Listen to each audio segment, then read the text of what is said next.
So, welcome back to the Guitar Dungeon. I've had people ask, yeah, you've got guitars, but every guitar sounds different, depending on pickups or whatever, but what are you putting it through? So I decided to do a video of like the behind the scenes of, hey, what are you hearing these guitars through?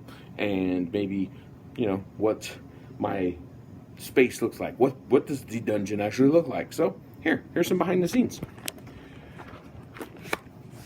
We have, as I flip everybody upside down, whoa, hey, there we are. Okay, like that wasn't complicated. Anyway, yeah, I have a fascination for pirates, so that's kind of my world.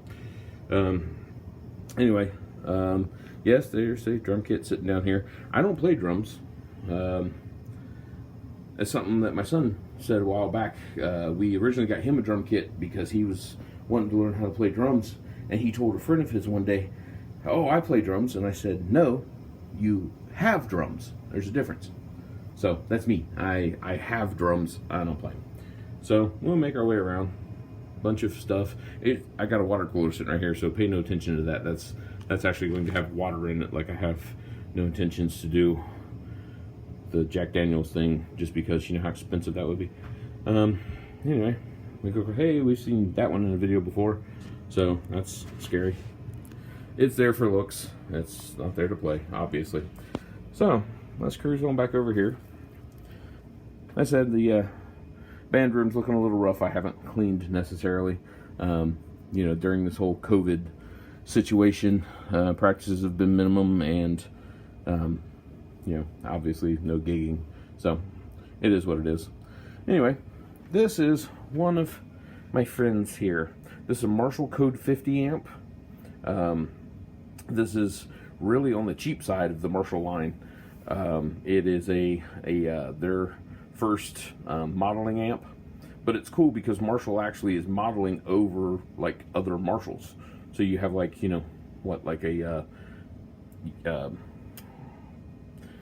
multiple different Marshalls that you can think through the years. Like you can get the the JCM series or the Silver Jubilee series and stuff like that, or whatever. You can actually dial those in through that amp. Very cool, very versatile. Very happy with it, actually. I use it a lot with this guy.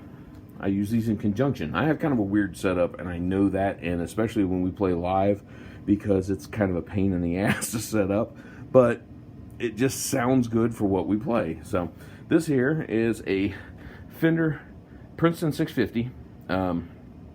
You can't beat a Fender amp for clean tone. Just can't do it. They're out of this world, and that's what this guy gets used for all the time, is for my clean channels. It actually has a good distortion to it, and you can run some pedals through it, and it has a very good tone, but its clean channel is out of this world, so that's why he's in my corner. Speaking of corners, PA speakers. I've got some PA speakers hanging out. It's the Yamaha, the BR series that they have.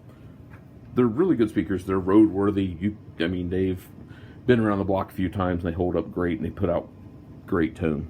I can do a separate video on those some other time. Then I've got this guy. This here is a PV Supreme half stack. It's a 100-watt head through 412 cabinet.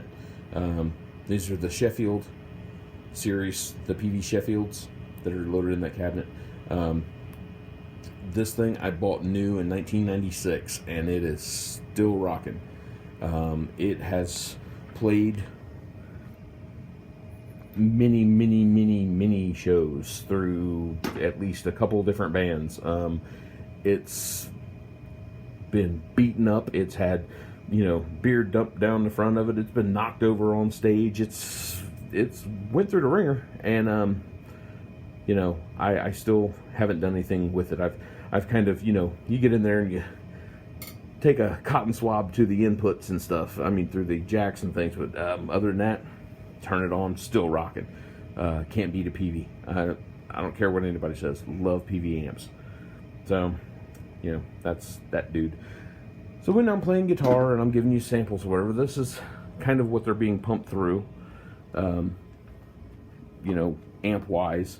I also have my pedal board, which is actually pretty basic. I don't have a lot going on my pedal board. Everybody thinks, you know, that pedal right there, it's really just an AB box, but instead of AB, because it's not an AB, it's a Marshall and a Fender, right? So I put them in order like that, kind of on purpose, because I can look down and say motherfucker, and that's so whatever. Anyway, my other effects pedal here that gives me some awesome tones and has unlimited effects going on through it. Digitech makes awesome pedals. I can't thank PC, who is the best bass player in the world, if anybody ever asks. I can't say enough about it. He hooked me up with that, and it has been awesome, especially through the Fender amp. Another one that I use through the Fender is this guy here, which I got a hell of a deal on. This is the T-Rex. Here, let me zoom in.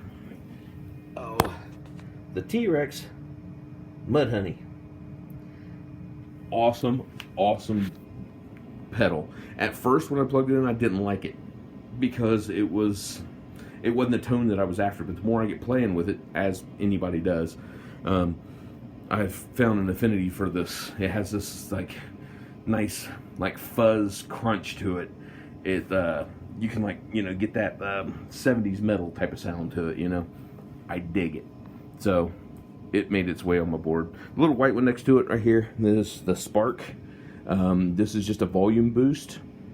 So like if you're playing through a part and you got to you know, take a lead, if you're going to put in a solo right there and you just want that little bump in volume, it will bump volume but not distort anything. It gives you just that true bump in decibels. Make sense? It works really well for like if you're doing stuff with acoustic. If you've got an acoustic guitar and you need that little spot to stand out over top of other guitars or whatever. Good example of that is, think of it like if you've ever seen a bluegrass band playing. Everybody steps up to the mic, and when somebody goes to take their lead, they step up to the mic to do it, right? Well, let's say that you're playing some bluegrassy type of stuff and you know, don't have everybody tied to one mic. That's that mic. So you step on that, boom, there's your lead, and when you step off the pedal, it drops you back down to where you were. It's a cool ass pedal. Then within that, I have the Fender. That is my channel pedal. It'll just go from clean to distorted, clean, or, you know, whatever, my gain channel. Then the Marshall Code 50 pedal to go with the Code 50 amp. So that's how I control that remotely. Which that one's actually really cool. The Marshall, again, bing, that guy actually works off of Bluetooth technology and stuff. So I can actually control it via iPad that I'll have on my mic stand. So we'll be out and I can like just reach down the middle of a song and adjust, you know, whether it be volume, tone, distortion, or even switch channels or whatever off of an iPad that I have hooked to my mic stand. So full of options. I like options, and that's why I got that one. So that's pretty much my setup. The PV foot switch I have on the backside just because it's completely separate from that other setup. It's just, you know, loud, no loud, loud, no loud. That's the best way to put it. So that's the overall setup that I'm playing everything through. So if anybody's curious, that's what I got going on. And there are more guitars coming soon. So see you next time.